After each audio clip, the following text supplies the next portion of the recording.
Yeah, man, we out in Kitchener, getting the rolls in. You already know, bunch of savages in here. As you can see, everybody's working hard and all that. Yeah, man, pretty dope. Shows you no matter where you go, there's jiu-jitsu going on. So all right, so first up we got Emily, an energetic young woman from the club. She attacks right off the bat and gets a sleeve and collar grip. I hit her with the leg tap. It doesn't work, so I drag her leg down.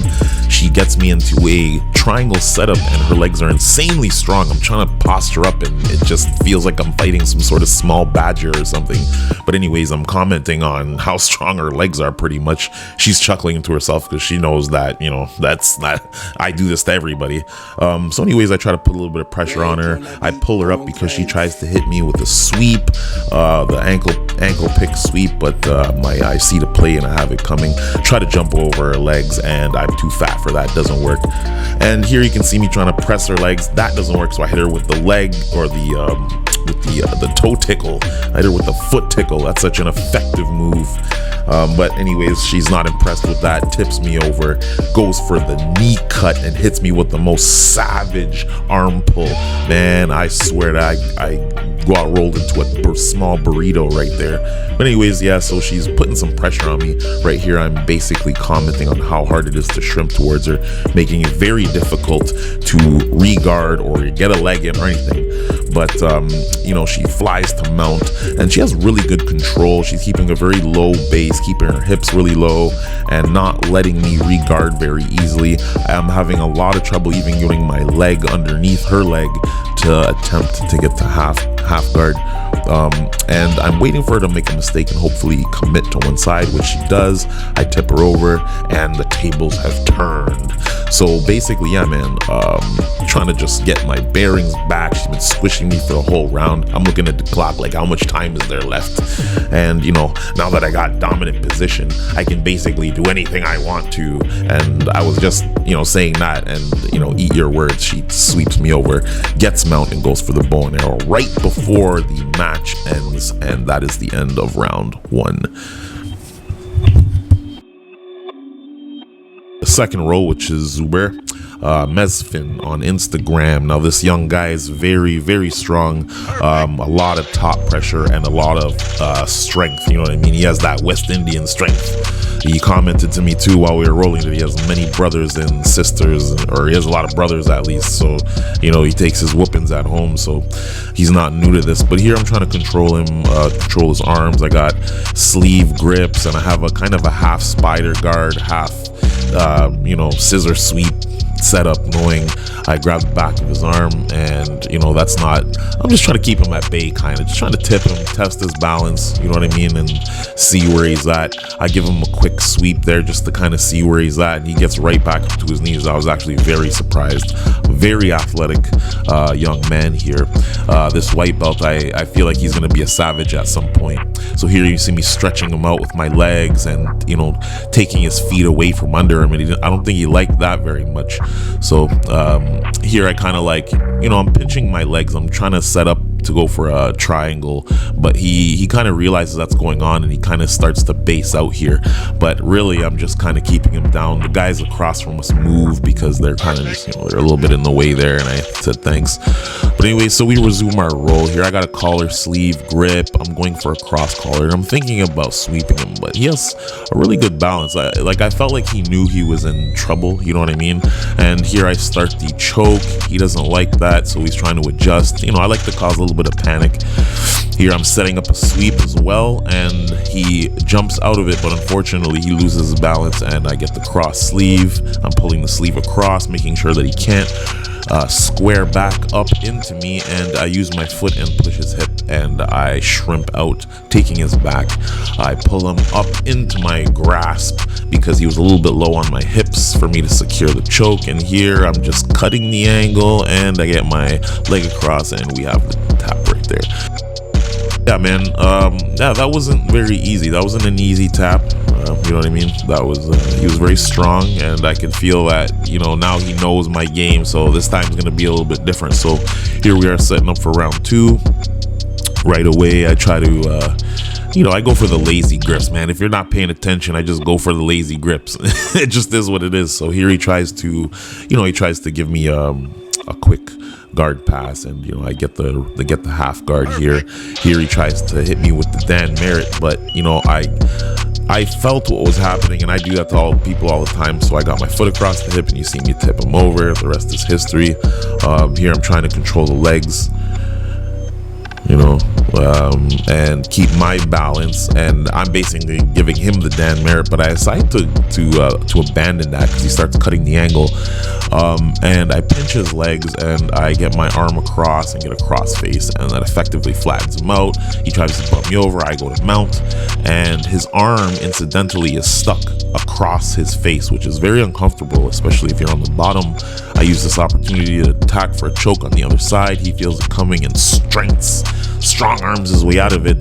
When he readjusts, I grab his arm and I go for the Americana there. So yeah, man, it's just one of those things. I wait for people to make mistakes. I'm patient, and you put pressure on your opponent, and they open up. A lot of times it's them that gives you the opening. You don't really got to try so hard, right? Okay, so we're just setting up to go for round 3 here. You know what I mean? I think he's wearing down a little bit. I like to wear my opponents down and let them do all the work. So there I grabbed the leg, tipped him over, get on top, and he's trying to tip me over here. He doesn't have any hooks in or anything like that, so it's going to be hard. He doesn't have an underhook, and he doesn't have any hooks in with his feet, so I kind of fly those over to one side. When he commits, press the legs, you know what I mean? I like to take knee grips, as you can see on my pants. Here I'm controlling the hip, moving my legs away from him. When I realize he's not going for my legs, I square back up and I go for a more traditional control. But here I spot somebody's nose ring on the ground right beside his head, and I don't want that piercing anybody's skull, so I hand it to our camera woman. Anyways, so we keep the roll going here, but the bell just went and we're resetting. So here, the next roll is Amanda Gans, and this girl has some crazy guard tactics, man. She is heavy on the re-guarding, but here I basically give her a quick pass. And with these type of athletes, you got to really control the legs, and once you do pass the guard, you have to stay away from the legs for dear God, because so here I pass the guard here quickly, and I pin the legs down because I don't want her re-guard. I can feel the pressure of her invert, so I control the hips and I step away from her, and I control the hips to make sure she's not able to do that. Here I'm reaching around the collar, and once again here she tries to re-guard doing an invert, and I stuff the knee and I put my leg over and adjusted my hips. So, and yeah, roll to the back, and yeah, man, I just keep adjusting. I'm trying to stay ahead of my opponent at all times, and there we go with the bow and arrow setup. But the camera ended. That was a minute clip. I think these are broken up into minute clips. But anyways, here, yeah, once again, I'm trying to control the knees. I'm trying to flatten out the knees. I don't want to give her space to get up underneath me. I kind of want to, just keep pressure on her hips, keep my legs as straight as possible, and make it an issue for her to wrap her legs around. So there I jump to mount and press her legs down, but she feels it coming and backs out. There's a strong shrimp in the reverse direction. I'm basically made a mistake there. I should have actually went around to her back when I had the legs. Instead, I went into her guard like an idiot. And you can't do this with these guard players, because they will just punish you every time and make it extremely difficult to get your feet out. So anyways, yeah, I do a back step once I get control of that far side leg, and I'm trapping her arm here, making it, just giving her something to think about. And she rolls over towards her stomach, because obviously trying the invert isn't working, so she tried something else. But here I just kind of roll, and I follow the hips. She's doing such a good job of backing out though, and making it not an easy job of keeping control of her. I can tell that she's a competitor. You can just tell when some people have that competitive energy, right? So here I have my hooks in, and I'm just trying to just trying to keep control of her. And here she almost actually backs out, like literally. So I'm just squeezing her a little bit with my legs to prevent her from escaping, and I adjust my hips, go to S mount, and I start attacking. She's grabbing my leg to prevent the arm from coming out, and she shrimps towards me and escapes it. Great defense. I'm trying to attempt a knee cut, and her legs are so strong that doesn't work. She pretty much flattens me back out and she gets her half guard back. I seen she was attacking for a bit of a Kimura setup there. Now I can tell that she doesn't want to fully commit to opening her guard because she knows I'm a pressure player now, right? So there I try to hop over her guard. That clearly doesn't work because I got fat legs and she's too skilled for that shit. Here she's attacking an arm. She starts attacking this armbar setup, and I get a little bit nervous. I'm not gonna lie. It's like, you know, like you can't trust girls that are this strong. With these women, man, they have the, I swear to God, women have the strongest legs in jiu-jitsu. It just, you know, it's almost impossible to get out of those armbar setups and triangle setups when a strong, experienced female player gets you. It's pretty much over, man. So yeah, man, the bell just rings there, and that's the end.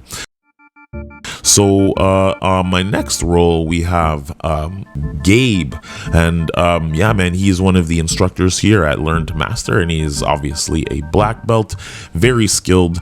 Immediately you can see he starts getting his grips. He has a double leg grip, and they're very sneaky. It doesn't feel like anything's there, but I immediately know I'm in trouble. He bumps me forward because before I can set up, and all I can do is try to base out. I put my arm in between his legs to prevent him from fully shrimping towards me. The only difference is he has he has a grip underneath between my legs. He's basically giving me an oil check, but he has my belt and he just easily tips me over there. I don't resist it because, you know, I could just feel it was over. Here he has a nice strong cross grip, and you know, he's just putting a lot of pressure on that side. So I start fishing for a little bit of a belt, see if I can set up for a robo sweep, if he gets his hips a little bit. If he gives me any space, I'm going for it. But here he feels my hook and he deals with that immediately, backs out and controls my hips while, you know, circling towards my head, which is exactly what he's supposed to do. A lot of pressure. He knows not to leave any space because he can feel I'm squirmy, I'm trying to fight for something. His legs are so far out of reach right now that it's very hard to get close to him, but I give him a quick bump and, you know, create some space or whatever. I got my hands on hip. I'm just trying to elevate his hips or basically create any space I can to hopefully get my feet back in. But he's so skilled. He knows exactly how to flatten me out. He's controlling the opposite hip. He's controlling the opposite shoulder. I give him a quick teep there, and I'm able to get enough space, just enough to half regard. But his knee slice was so fast, I wasn't even able to get my legs around in order to get the half guard back. I give him another teep when I feel him commit, and his balance is just so solid that there's nothing I can do. Hops right into mount, and I'm pretty much screwed. He also has my arm pinned in between his legs, and that sucks very much. Here you can see him setting up a rear collar grip, and you know, his control is just really good. He's not, you know, he's taking his time. He's not rushing. He's not doing anything that he's not supposed to. He's just controlling me, letting me move and sink myself further into, you know, into oblivion here. And you know, I tried to give him a hip bump, and this didn't exactly work because he got really high up. But it wasn't a solid grip, so he backs back out and he goes straight back to the full mount, and now he's in just one of the best positions you can be in. He can take his time, you know what I mean, try to wear me out. And I remember I'm pretty good with my efficiency, but man, he was wearing me out, man. All that pressure, you know, and he is a bigger opponent than me, so you know, your energy has to really be conservative here. So right now I'm just basically trying to avoid getting choked. You know, I'm keeping my hand in my collar, I'm keeping everything tight, keeping my arm secluded as well in case he wants to hop to S mount to fish for an arm. So I'm always keeping my arm, or at least attempting to keep my arm out of the way. Here I'm trying to lock him up a little bit and just give him something to think about. I don't really have anything, but at least threatening something will, you know, maybe hopefully divert some of his attention. Here I try to back my leg out and get it to the floor, but he knows immediately what I'm about to do, and he gets his foot directly on my hip, taking away the space. Very difficult to scoop my leg under to get the half guard back. And here he's just slowly creeping to my back. I'm being very cautious to not let it happen, but there's not much I can do, man. I already turned the corner and he's on the other side of my shoulder now, so it's pretty much gone no matter what I want to do. As you can see, he's slowly moving his hips. That hook is causing a lot of trouble for me. He's just a backpack. Here I try to roll to my knees, but he still has the hook in, so he's able to pry me over onto my back. And once again, here I'm just defending the choke. I got a 2-on-1. I try to get my hand in the wedge, and unfortunately my camera started, fortunately for me, my camera started dying at this point. So but yeah, man, you know, super skilled, these guys over at Learn to Master. Thank you so much for the experience, and we'll be back again 100%. Such great rolls. I want to give a big thanks to Vincent and Gabe for, you know, holding us down, and we'll see you guys soon. Hope you guys enjoyed the rolls, and we'll be back for more.